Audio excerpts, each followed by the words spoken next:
Hey, I'm Felissa Rose, and you're watching Keto and Crime.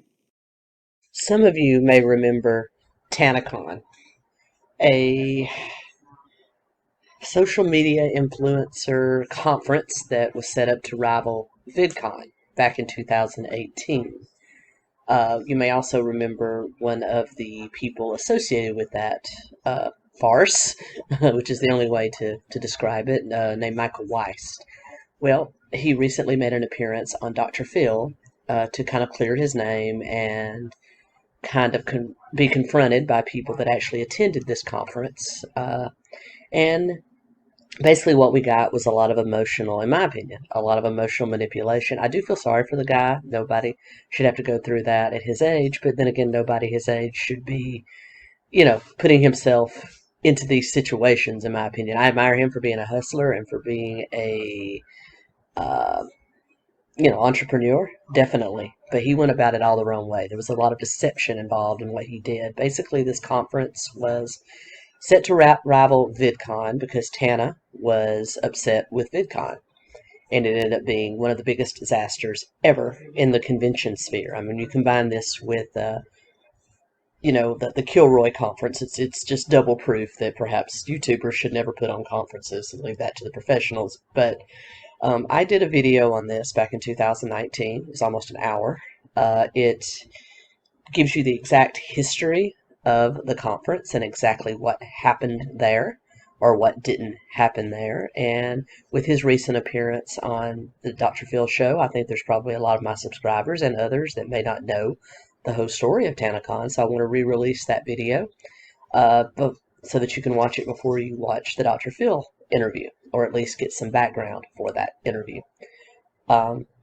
Anyway, I will link the Dr. Phil interview in the video, in the card, so be sure to click on that.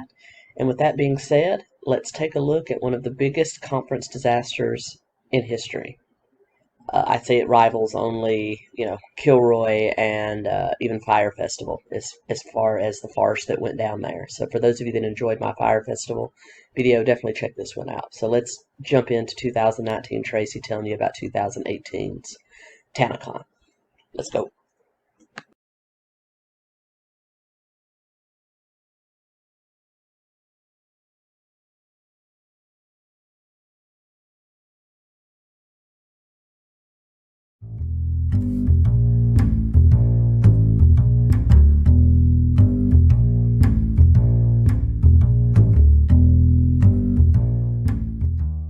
Hey everyone, Keto Comic here with White Collar Crime Wednesday. Today we are doing another festival, 𝗙𝗃on, which I guess you could consider it the Fyre Festival for YouTube. Yeah, this was a very interesting thing that took place just last year, and it did not result in any criminal prosecutions that I'm aware of, so it's a little bit different than some of the other stuff we're going to cover in this series. But it did result in some bankruptcies and a lot of damaged reputations, and it was a really big failure. Whether or not it's a scam kind of remains up in the air, a lot with Fyre Festival. I still kind of think maybe he initially, Bobby McFarlane initially set out to do a good festival that way, but then it just devolved. So I'm thinking maybe this was the same kind of thing where they just did not have what it took to put together something this large scale, and it just kind of went and ended up being kind of a scam. Some of the people that paid for this still have not received their refunds, so yeah, it's kind of out there. But let's get into it, shall we? All right, let's meet the players, and I'm going to move myself out of the way here so you can see. Two main players in 𝗙𝗃on. First of all, you have 𝗙𝗃 and Michael Weist. And 𝗙𝗃 is an internet personality with over 4 million subscribers across 2 to 3 channels, I think.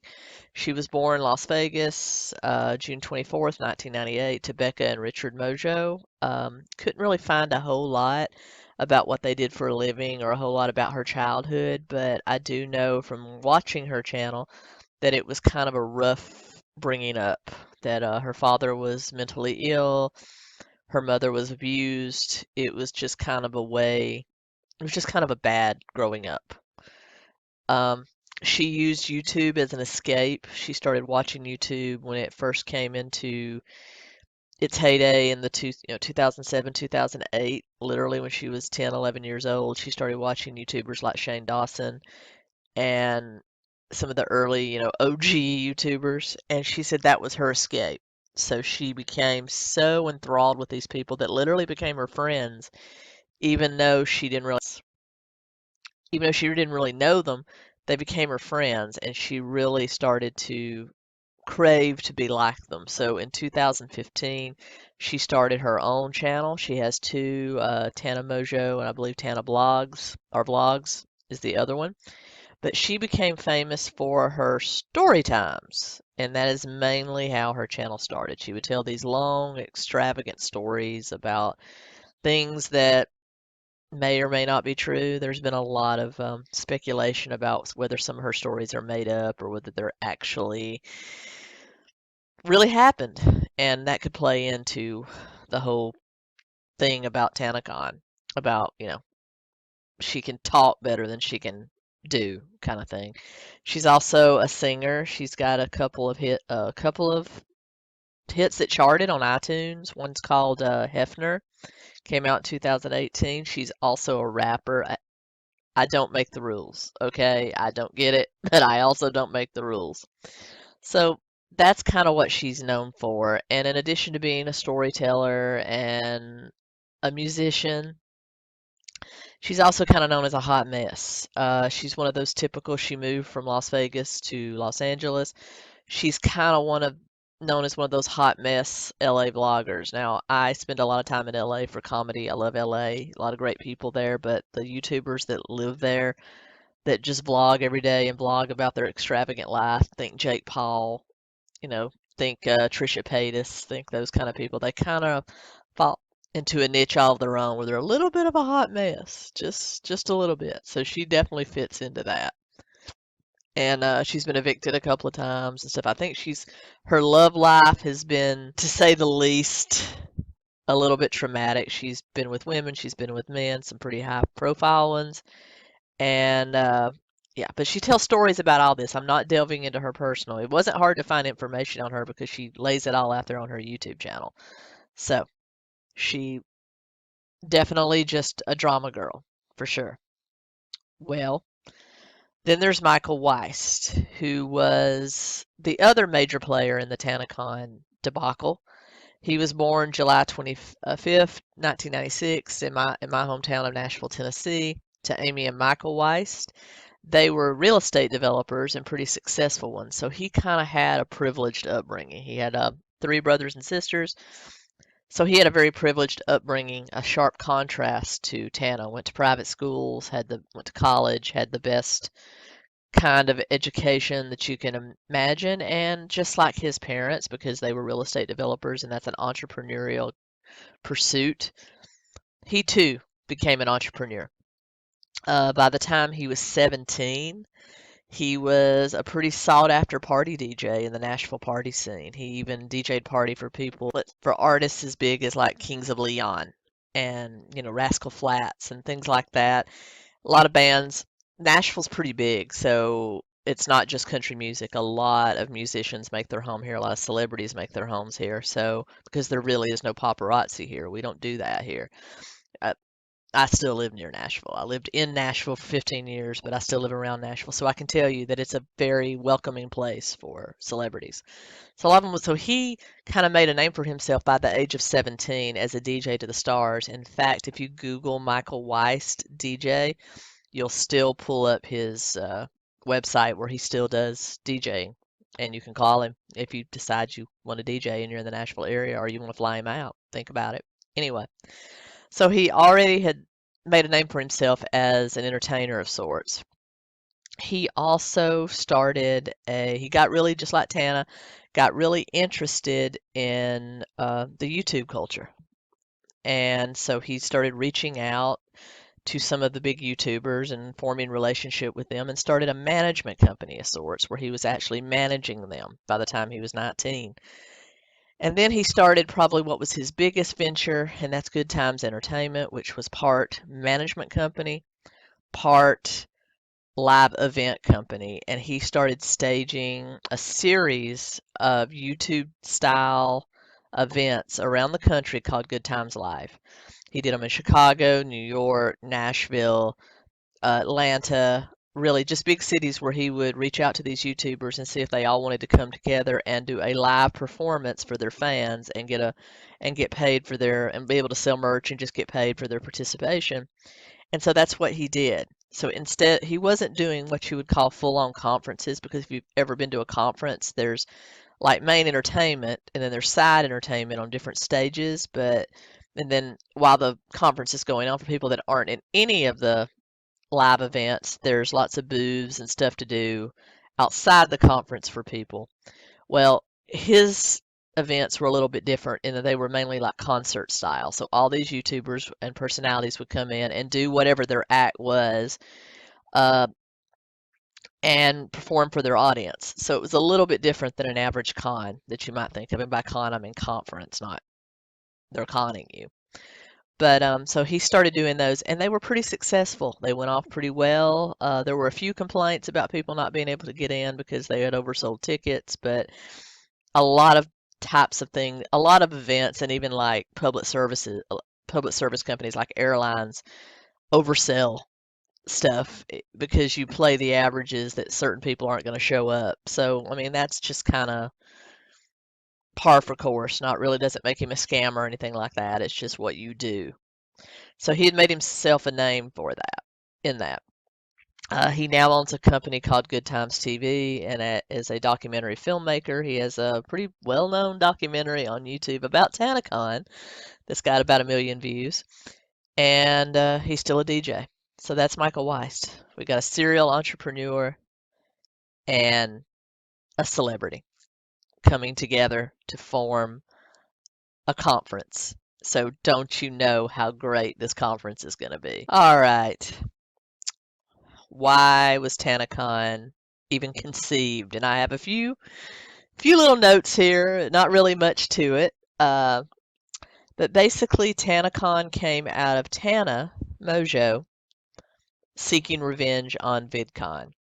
Now, if you don't know what VidCon is a big event started back in 2010 by the Green brothers that has since been sold to Viacom. So it's a big operation now. Viacom owns MTV, CMT, a bunch of other things, but it's a big gathering of YouTubers and their fans.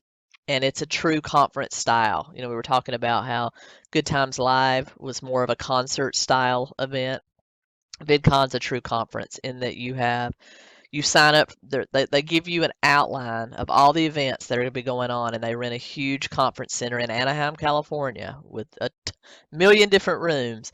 And in each room, every time slot of the day, there's something different going on. So they email you the schedule, or they give it to you in an app, and you literally can sign up for what you want to do as a ticket holder. And the tickets can range from, I think, $250 a person up to over $1,000 for, well over $5,000 for packages that include room and board and food and all this stuff. But basically, you sign up for what you want to do in advance, or you could just go and wander around, and you may or may not get into certain events. It just depends. But you have all these events going on all throughout the conference. And in the hallways of the conference center, you have booths. You have YouTubers that are not necessarily doing anything at that point that are setting up tables where they'll talk to their fans. You have corporate booths. You have all kinds of stuff going on. There's lots of entertainment. There's food vendors. There's beverage vendors. There's merch vendors. There's always something to do at a conference like this. I've been to a couple of them, not necessarily VidCon, but I go to DragonCon every single year because it's a big gamer and cosplay. And yeah, I'm that kind of geek. Every year I perform comedy there with a troupe out of LA, so we go every single year. And while I'm not performing, which is 3 times during the entire event, I wander around and meet people. Got to meet the cast of the X-Files last year. But anyway, so there's always something to do. You can always get food, drinks. There's always something to do. They're very fun. If you haven't been to one and you can afford one, I highly recommend going. So that's kind of what VidCon was in contrast to Good Times, which was just an event you bought tickets for. You go in, you sit down or you stand, and you watch your YouTubers come out one at a time and perform, and then maybe there's an autograph session afterwards.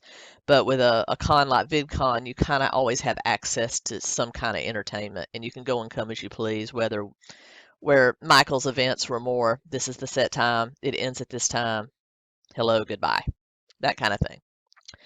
So it's a big honor for people, YouTubers, to get invited to be a featured creator at VidCon. And what that means is they put you on their posters, they put you on all their marketing literature, you're going to be there, and they ask you to market it on your social media to get your fans to come. So back in 2017, they had told Tana's agent, Jordan, that they wanted Tana to be a featured creator. So Tana was excited because she said she always wanted to go to VidCon as a kid when she was just a fan and couldn't afford it. So to be able to go as a featured creator was just a dream come true. So she promoted the crap out of it. She tweeted about it. She talked about it on YouTube. She Instagrammed it. I don't think she's ever been on Facebook, but she got at least a couple million people to go. I mean, that's how big she was. Well, she waited up until right before the event. It's always in June in Anaheim, California. Waited right up until the event, and they put out their list of featured creators. Guess who wasn't on it? Tana. So she had her agent call. They said, "Oh, we'll just have her come. We'll figure it out when she gets here," kind of thing, whatever. So she goes ahead, but because she wasn't a featured creator, she didn't get, a room in the hotel, and also she didn't get a coveted plastic badge that says you're a featured creator, which enables you to get behind the scenes. Like there's a whole series of tunnels that creators can use to get from one event to another within the conference without being mobbed. But if you go to things like that and a celebrity just walks out onto the floor, they're going to get mobbed. It creates a serious security hazard and safety hazard. So they didn't give her that, but she went ahead and went because she's like, okay, I'm just going to go. She bought a ticket and she went. And she didn't even have access to the hotel where all the other creators stay. She stayed at a cheap hotel, she said, about 3 miles away. So she goes, she checks into her hotel, and she just goes to VidCon, excuse me. Walks in, mobbed immediately. She walks into just the hotel and conference center where it's being held. She's mobbed. She said security grabbed her, pulled her into behind the tunnel, and told her she could not do that. She needed to leave the premise. She was a safety and security hazard. So, and they told her she couldn't. She literally could not be on the floor. They basically told her to get the F out, in her words. Now, she wanted to meet her fans. She had tweeted that it was her birthday. She wanted to meet up with her fans. So she asked them, can't you just give me one of those badges, the featured creator badge, where I can just stay behind the scenes with my friends who are also YouTubers that are also featured creators that are here. Can't you please just let me have that so I can not create a safety hazard and still be here and still meet with my fans like I promised? No. So she wasn't having it. She tried to get back into TanaCon several times. I apologize. VidCon. She tried to get back into VidCon several times. Each time it was a mob situation. And so security basically drug her into a room and basically told her to get out or they would ban her for life from VidCon. Well, the problem was, even though they didn't give her a featured creator badge, she was there with her network. Now, if you don't know about networks, there are networks on YouTube where creators kind of bond together. They form a network. They get better advertising rates. They can negotiate better deals with YouTube. YouTube and her network that she was part of at that time had scheduled her for a panel at VidCon. So she wasn't a featured creator as far as VidCon was concerned, but she was a featured creator on this one panel, and she still had to do that panel. She had a contract where she had to be there for that panel, and she asked them, can I please walk through the tunnels to get to that panel? No. No creator badge, no secret tunnel. So she literally, her and her manager had to literally pile coats over her head and walk straight through into the panel, right up through the crowd. When people realized who she was, she got mobbed again. So she gets pulled again into a back room, and the CEO of VidCon at the time came in and basically said, I'm walking you out of here. Don't come back. If you do, you'll be banned for life. So they take her down. They walk her down. People see they're mobbing them as they walk. And in the whole course of this, a giant glass window in the conference center gets shattered because all her fans are beating on it trying to get to her. Yeah, I don't understand it either, but it's a thing. And so for that reason, she was put into a car and sent away. So she was still able to meet with some of her fans off premise. She went to some of the offsite parties, still able to meet with some of her fans. So fast forward to VidCon 2017, where they basically tell her the same thing. We didn't realize there was such a demand for you. We're really sorry. And if I said 2017 early, I should have said 2016. So it's 2016 is where this happened. Now we're at 2017. I apologize. Again, same thing. They have her play it up. And not only was she invited to be a featured creator at VidCon, but this was when YouTube Red was first coming out with original programming, and she was actually a cast member on a show on YouTube Red called 𝗙𝗿𝗄𝗏 that was being premiered at VidCon 2017. So her face was on all the posters with the rest of the cast. It was on the building. They put a hologram on the building with her face, the entire cast of the show called 𝗙𝗿𝗄𝗏. So, of course, she's going to have to be there. And not only that, they invited her to be a featured creator. So she's propping it up. She's promoting the show. She's promoting VidCon. Guess what? Featured creator list comes out about a month before the show.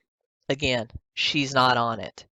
So her manager calls and says, "What's up?" She's on all these different events for the show. She's on all your promotion material. She's on your building.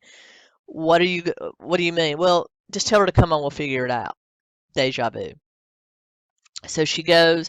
One of her friends that was also there and on the show said, "Just stay in my room so you can stay in the conference center." So again, they get there. All of her friends have their little badges. They're able to go through the back tunnels, no problems, but they still won't let her in. So she has to walk through the crowds again to get where she needs to be going to all the panels. They were doing an escape room for 𝗙𝗿𝗄𝗏 that she had to be at. Not only is she well known as a creator, but they've got posters and pictures of her everywhere. So yeah, just to say that the mobs were probably 3 times larger than they were the year before. Yeah, same thing. All of the security kept dragging her to rooms, berating her. She would tell them, "Look, I have to be here. I'm on your building. Please help me." Again, she started becoming kind of a safety hazard. And finally, at one of her last panels, she got drug away by security because they wouldn't let her in the back. She had to walk through the crowd. Of course, there was a mob. And the new CEO of VidCon comes in and says, "We're throwing you off the premise. Get out." So they literally get the cops to take her out. Along the way, she says she's crying, she's cursing. She says, "Look, you asked me to promote this event. You promised me you were going to make me a featured creator. I'm on your building. I'm on the show that you're premiering here. Why are you doing this to me?" And she said that he basically told her it's because of all the trouble you caused us last year. Now, I don't know if that's true. That's what she says, but there is video of her being mobbed and taken out like this several times at VidCon by other people and just fans. So we know that the events went on. Now, whether or not that was actually said, we don't know. But she was begging, "Please, you've made a ton of money off me. I'm not even allowed to sell my merch. I'm being thrown out of here when all I want to do is be a featured creator at VidCon." So basically, he took pity on her. He went and got a badge and wrote her name on it and gave it to her. So the rest of VidCon, she was able to get in secret tunnels, which leads me to believe to save the face. Why didn't they just give her one of those and let her be there without being a safety concern? But anyway, so he apologized and said, "Next year you will be a featured creator, I promise." So again, she's promoting it. 3 times the charm, right? Well, about 2 months before VidCon, they call her manager and say, not only is she not going to be a feature creator, we are banning her for life from VidCon. Do not be on the premises. So, as you can imagine, sparks go off in her eyes. She is about to just blow up, and she makes an almost 2-hour long video telling this entire story because she said she had kept from telling it over the past 2 years because she wanted to stay in good with VidCon. So she just lets it all hang out. And at the end, she says something along these lines. Wouldn't it be awesome if some of us smaller creators or some of us independent creators got together and put something together to challenge VidCon on the day of VidCon and show them that they're not the only game in town? Well, people started tweeting about it. They were on her side. Yeah, all these creators, including big ones like Shane Dawson, Philip DeFranco, all these people were tweeting saying, we think this is a great idea. You know, she had a range of friends that were huge popular creators like Bella Thorne, The Gabby Show, Shane Dawson, James Charles, Bradley Wanamaker. All these people said, yeah, we'll help you. Let's do this. Let's give VidCon a run for the money, because VidCon had pissed off several creators. They had banned several creators because they were safety risks. So she decided, yes, we can do this. So she reached out to Michael to see if he could do this, if he could set up a conference to rival VidCon on the day of VidCon in Anaheim. Could he do it? He said he could, and she trusted him because she had been on several of his Good Time Live performances, mainly in Chicago, like that, but she had been there for several of his Good Time events, so she knew he could do it. She knew he put on a quality event. So they decided they were going to put their brains together and develop Tanacon. Come out from VidCon executives, former VidCon employees said, yes, that indeed happened. So I can understand her anger. So that was the main reason for doing this conference. Now, the initial thing about her possibly doing a conference and all the hubbub about it happened about 2 months before VidCon. So we're talking April, last of March, 1st of April 2018. And she teamed up with Michael Weist, who had had a lot of success with smaller scale conferences. But so they started meeting about it immediately. Basically, what they wanted it to be, if not as big as VidCon, at least cheaper than VidCon's. Because I said VidCon tickets ranged anywhere from several hundred up to several $1,000s, depending. And so what she had was basically 2 ticket tiers, is what she wanted. Free general admission tickets, which are called featured creator, where you still get access to all the live entertainment, everything, except you don't have the dinners and lunches with your favorite creators. She did create a little bit of a higher tier called, but as a free ticket, you still get in and still get to enjoy it. Now, as far as the VIP tickets, which at VidCon those could be thousands, they were $65 a piece, and they were called feature bleeping creators. I'll let you fill that in with the appropriate F-bomb. And those were $65. So those were the 2 price tiers. If you were a VIP, not only did you get access to the live entertainment, you had some specialty meetups and lunches with your favorite creators. You also got a gift bag, supposedly, that was going to be worth 4 times your ticket price. So you were supposed to receive a gift bag that was worth in excess of $270. So that was the gist of it. It was going to be the same 2 days as VidCon, and right down the road from VidCon, because they booked it at the Marriott Suites that was right down the street from VidCon. What they didn't realize is that VidCon had an agreement with most of the major venues in Anaheim that they would not book anything else that might compete with them on that day, so they were running into a lot of issues. As you can see, this was just a hot-headed move. They didn't really research it, so they started getting into some issues about booking an event with enough space. And in Anaheim, because of contractual obligations with VidCon, because VidCon had contracts. Okay, we're hosting it at the big convention center, but if those rooms sell out, then we have contracts with these other hotels to still give plenty of rooms for creators and fans. So they kind of ran into that, but they were able to book a Marriott Suites right down the street from VidCon, about 3 blocks away. And according to all of the contracts and things that we've seen, and these are online, I'll put links to all this below. I didn't want to get any copyright strikes, but I'll put links to all the documentaries and pictures and things like that below. But basically, they signed a contract with this Marriott Suites that only held, with all the conference rooms, the hallways, the lobby, the restaurant, everything that they said they would use, only held 1,044 people. That was the capacity. So you can see when they booked this, they were not anticipating any more than 1,000, maybe a couple of thousand people coming. And at a couple of thousand people, you can still kind of, shift them in and out, because a lot of people will probably be going to VidCon and this, so there'll be a lot of in and out. So I think they thought, okay, we're only going to have like 1 to 2,000 people come, and we can rotate people in and out. At least I think that's what Michael's frame of thought was. I don't think Tana really, because of all that Tana really, in any of the footage from the planning process, I only see her telling Michael what she wants. She wants these gift bags that are worth 4 times the amount. She wants good security. She wants a good stage, and she wants lots of meet and greets and live entertainment. So that's what she was telling him.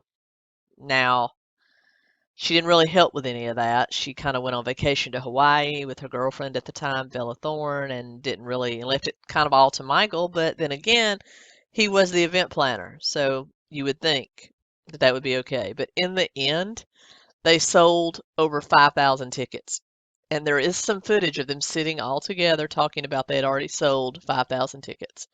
And there didn't seem to be a whole lot of urgency. Maybe we need a second venue that, we can have half of it at.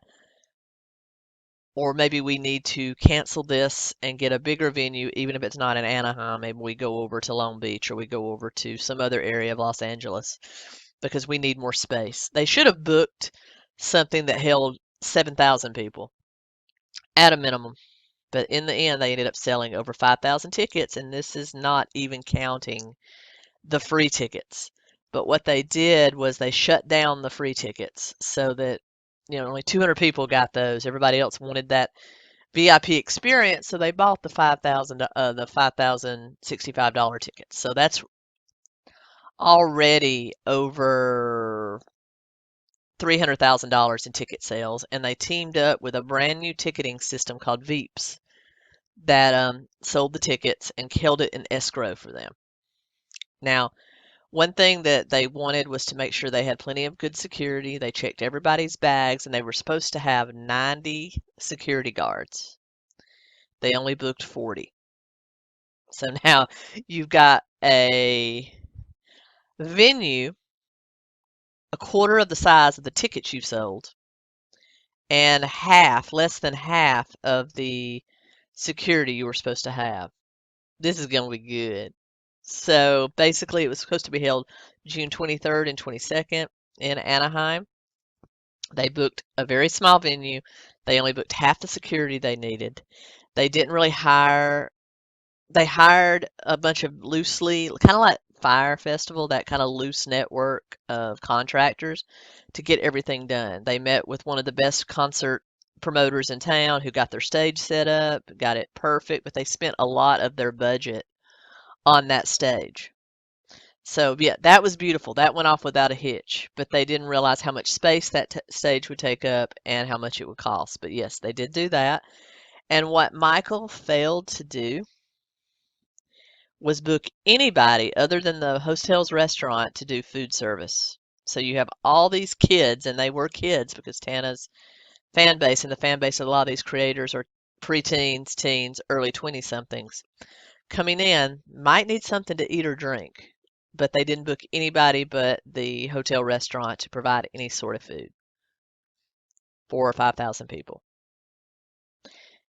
And to think about it, Michael previous events were kind of concert types, and so he would book. I know when he booked one here in Nashville, he booked it at Rocket Town, which is kind of a teen, early 20-something hangout that has concessions, and so it has a capacity of maybe 2,000 people. So they had plenty of concessions to handle those people, and so those were the kind of venues he would book. He would book his events in places that already had built-in concessions, so that probably didn't register that this hotel, a small Marriott Inn and Suites, hometown Inn and Suites, did not have the food capacity to feed that many people. But again, maybe he was again thinking 1 to 2,000 people, they'll filter in and out. Probably don't need to worry about it that much. But anyway, so Tana basically dropped everything on him. The only thing that he was able to do as far as the gift bags that were supposed to be worth 4 times that VIP ticket price was, I'm literally not kidding about this, there were 3 sheets of pita stickers in each one. You had the actual bag itself, which was like a little backpack kind of floppy bag that was pretty cheap. Inside of it, you had those stickers. You had a cell phone, like the Mopey that you put on the back. It was kind of a generic Mopey that had Tanacon on it. And then it had a condom. I kid you not, it was a condom with the Tanacon logo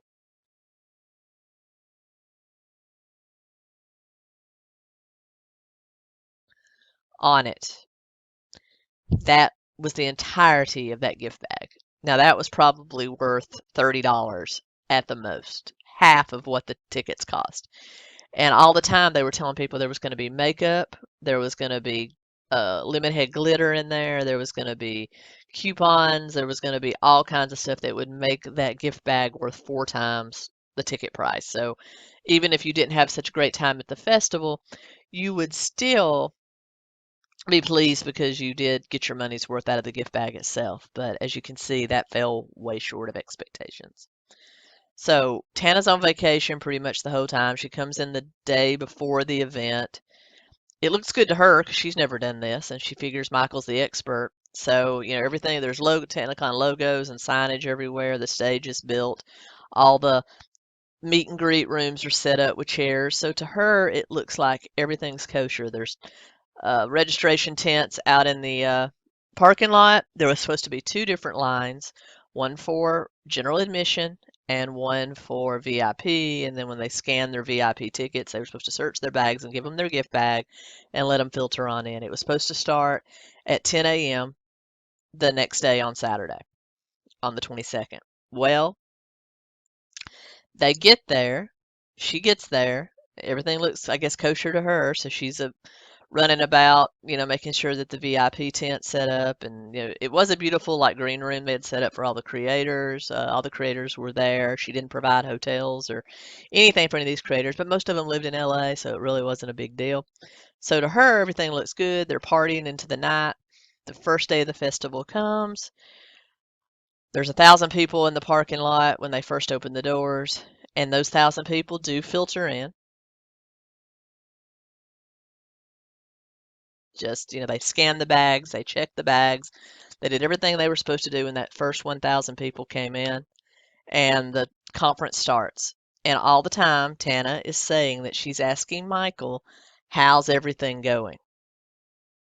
Is it going good? He's like, yeah, there's a little bit of a line out front, but everybody's filtering in and out just like we expected. It's all good. So she went about being the host and doing her panels and things like that, her meet and greets. Well, then she starts getting tweets about what a disaster the outside is. And then there's footage of the outside with like 4,000 to 5,000 people standing in a parking lot in a line at a small hotel. No shade, no food, no water. The line is not moving because the hotel is at its capacity.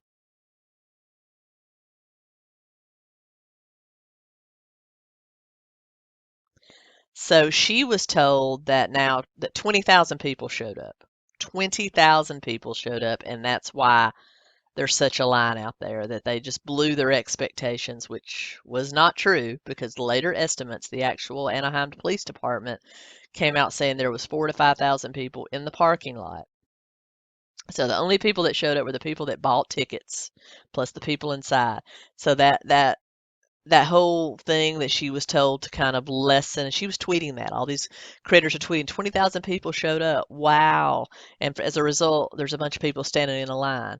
Well, that wasn't the case. Only the people that bought tickets and had free tickets showed up. There just wasn't enough room in the hotel for them.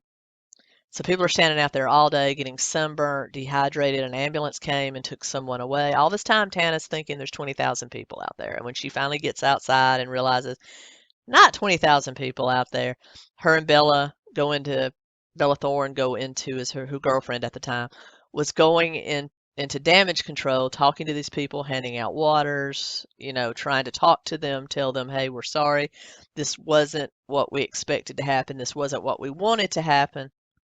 So we're really sorry. So they kind of went to damage control. All these fans are tweeting at their favorite creators, "Hey, I came here to see you. I can't see you." And a lot of the creators were getting upset. They were starting to tweet Tana saying, "What the hell's going on? We put our name on this. This is not cool. What are you doing?" And so they stood outside for hours until finally Michael made the announcement they were canceling the first day of TanaCon. They were going to find a second venue that would hold everybody, and that it would commence the next day. So everybody went home and they were told to watch Twitter, watch goodtimeslive.com for updates, and they would tell them how to get their tickets, their passes, and where their new venue was. So everybody went home. There was a flurry of YouTube videos being uploaded about TanaCon disaster, TanaCon experience. Tana went out partying that night. Didn't really think about it. Michael and his team stayed up all night in a conference room trying to figure it out. They went from venue to venue. There's footage of him literally begging other venue managers to please let him hold it there. In the end, he couldn't secure another venue, so they had to basically cancel the event on the second day, and they told everybody that refunds would be issued. But the deal with that was that he signed a contract that said 𝗡𝗡 would hold all the money in the event of a disaster to protect themselves. So you had 𝗡𝗡 holding over $300,000 that he was going to have to go through a legal channel to get out. All the time people wanting not only refunds of their ticket money, but people wanted refunds of their travel money, their hotel money, which was going to be far excess of the $300,000 in ticket money that was being collected. So in the end, it was a huge disaster. Tana basically went into damage control and blamed everything on Michael. Michael does come off as a little arrogant, so I can understand that. She said he signed everything. He read all the contracts. He dropped the ball on the goodie bags and the food and didn't make the arrangements like he should. He said that she would fire off, she was never there. She would just fire off orders of what she wanted done and expect him to handle it and not answer his questions, not make their meetings. And there's a lot of footage of her being drunk and in bed during their meetings and him having to drag her out. So I think there's truth on both sides. Shane Dawson did a 3-part documentary, which I'll link below, that kind of went on the inner workings and showed all these different interviews, all these different things. But basically, in the end, it was a disaster. And all the blame because Michael owned Good Times, and Good Times is drawn up as a sole proprietorship. In business, you have a couple of different ways you can draw up companies. One's a sole proprietorship, which means the company is the person that started it. Their income is the company's income, blah, blah, blah. Then there's, different types. There's a partnership, which is essentially the same thing, more than one person. And then there's limited liability companies and corporations, which the business kind of takes on its own entity and the owner's money is protected to a certain extent. Michael didn't do any of that. It was also proprietorship. So in the end, all of this fell on him. And he had to go through a legal channel to get the money from 𝗡𝗡s to pay off the vendors.